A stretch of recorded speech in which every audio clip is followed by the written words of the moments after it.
Well, I know again now I'm Kuru Kambani. Boss what teach ya introducer Jatro Fati. Boss what teach for action. Oh yo, Jatro Fati. Come make this out. Mukuru mango mandia nindi boss what teach. Nasi awe na Jatro Fati. Mango ma apere pana pa ariti. Mange wakufunga tino shandi samuti. Asiwa uze. Ndo introducer chimwe chimfana kuma watichi. Uyu msamderere. Jatro Fati. Chaposi. Masano wachina daka. Dese kwa koka na wakanimaka. Kuno chino wasuka ngekaka. Ene chine usinyo kufura kana shaka. Chapora usaterere zinu sinatiri. Variko vachakuteya seshiri. Chimbonyora mangoma sewiri. Netsa unge koko musizere atiri. Iwe Roberto mfana wambelele nduita ufito. Kuneta sakofi olomito. Touch ndakupasira pora. Chipa vanyunya vaonese hora. Ihi. Ndo introducer chimwe chimfana kuma watichi.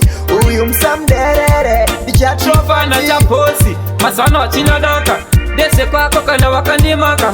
Kuno chino wasuka ngekaka. Ene chine usinyo kufura kana shaka. Tiri kuregezera ndandi kungeregen. Ngoma zedu za kurira kuichemen. Kunesa pajosa kunge papa tensen. Dosa kada uya ndina Mukuru we mangoma ndiya nindi boss watichi.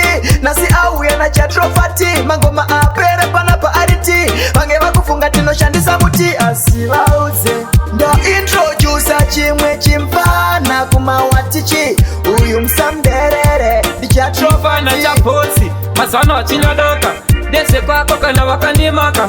Kuno chino wasuka ngekaka. Ene chine usinyo kufura kana shaka. Chapora usaterere zinu sinatiri. Variko vachakuteya seshiri. Chimbonyora mangoma sewiri. Netsa unge koko musizere atiri. Iwe Roberto mfana wambelele nduita ufito. Kuneta sakofi olomito. Touch ndakupasira pora. Chipa vanyunya vaonese hora. Ihi. Ndo introducer chimwe chimfana kuma watichi. Uyu msamderere Jatro Fati. Chaposi. Masano wachina daka. Dese kwa koka na wakanimaka. Kuno chino wasuka ngekaka. Ene chine usinyo kufura kana shaka. Tiri kuregezera ndandi kungeregen. Ngoma zedu za kurira kuichemen. Kunesa pajosa kunge papa tensen. Dosa kada uya ndina tiksen.